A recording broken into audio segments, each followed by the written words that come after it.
नमस्कार दोस्तों, आपका हमारे चैनल में स्वागत है। श्री जानकी नवमी।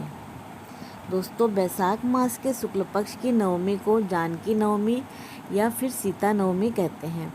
धार्मिक ग्रंथों के अनुसार इसी दिन माता सीता का प्राकट्य हुआ था। पौराणिक शास्त्रों के अनुसार बैसाख मास के शुक्ल पक्ष की नवमी को पुष्य नक्षत्र के मध्याह्न काल में महाराजा जनक संतान प्राप्ति की कामना से यज्ञ की भूमि तैयार करने के लिए हल से भूमि जोत रहे थे।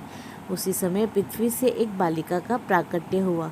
जोती हुई भूमि तथा हल के नोक को सीता भी कहते हैं, इसीलिए बालिका का नाम सीता रखा गया। अतः इस पर्व को जानकी नवमी भी कहते हैं। मान्यता है कि जो व्यक्ति इस दिन व्रत रखता है एवं सीताराम जी का विधिवत पूजन करता है, उसे 16 महान दानों का फल, पृथ्वी दान का फल तथा समस्त तीर्थों के दर्शन का फल प्राप्त होता है। इस दिन माता सीता के मंगलमय नाम श्री सीताय नमः और श्री सीता रामाय नमः का उच्चारण करना लाभदायी होता है। सीता नवमी की पौराणिक कथा। पौराणिक कथा के अनुसार मारवाड़ क्षेत्र में एक वेदवादी श्रेष्ठ धर्मधुरीण ब्राह्मण निवास करते थे। उनका नाम देवदत्त था। उन ब्राह्मण की बड़ी सुंदर रूप गर्विता पत्नी थी। उसका नाम शोभना था। ब्राह्मण जीविका के लिए अपने ग्राम से अन्य ग्राम में भिक्षाटन के लिए गए हुए थे। इधर ब्राह्मणी कुसंगत में फंसकर व्यभिचार में प्रवृत्त हो गई। अब तो पूरे गांव में उसके इस निंदित कर्म की चर्चाएं होने लगी, परंतु उस दुष्टा ने गांव ही जलवा दिया। दुष्कर्मों में रत रहने वाली वह दुर्बुद्धि मरी तो उसका अगला जन्म चंडाल के घर में हुआ। पति का त्याग करने से वह चांडालनी बनी। ग्राम जलाने से उसे भीषण कुष्ठ हो गया तथा व्यभिचार कर्म के कारण वह अंधी भी हो गई। अपने कर्म का फल उसने भोगना ही था। इस प्रकार अपने कर्म के योग से दिनों दिन दारुण दुख प्राप्त करती हुई देश देशांतर में भटकने लगी। एक बार देव योग से वह भटकती हुई कौशलपुरी पहुंच गई।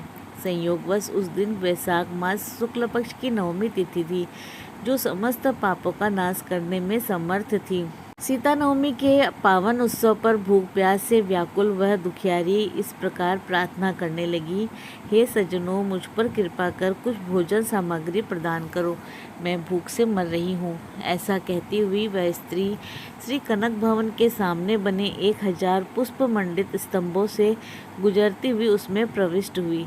उसने पुनः पुकार लगाई, भैया कोई तो मेरी मदद करो, कुछ भोजन दे दो। इतने में एक भक्त ने उससे कहा, देवी आज तो सीता नवमी है, भोजन में अन्न देने वाले को पाप लगता है, इसीलिए आज तो अन्न नहीं मिलेगा, कल पारना के समय आना, ठाकुर जी का प्रसाद भरपेट मिलेगा। किंतु वह नहीं मानी। अधिक कहने पर भक्त ने उसे तुलसी एवं जल प्रदान किया। वह पापनी भूख से मर गई, परंतु इसी बहाने अनजाने में उससे सीता नवमी का व्रत पूरा हो गया। अब तो परम कृपालिनी माता सीता ने उसे समस्त पापों से मुक्त कर दिया। इस व्रत के प्रभाव से वह पापनी निर्मल होकर स्वर्ग में आनंद पूर्वक अनंत वर्षों तक रही। तत्पश्चात वह कामरूप देश के महाराज जयसिंह की महारानी कामकला के नाम से विख्यात हुई। जातिस्मरा उस महान साध्वी ने अपने राज्य में अनेक देवालय बनवाए, उनमें जानकी रघुनाथ की प्रतिष्ठा करवाई।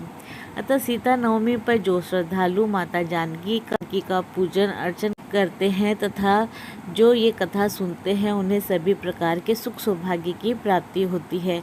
इस दिन जानकी स्तोत्र, रामचंद्र अष्टकम, रामचरितमानस आदि का पाठ करने से मनुष्य के सभी कष्ट दूर हो जाते हैं।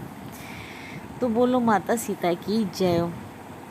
दोस्तों, इसी प्रकार और भी रोचक जानकारी के लिए आप हमारे चैनल को लाइक शेयर व सब्सक्राइब करें। हमारे चैनल में विजिट करने के लिए धन्यवाद।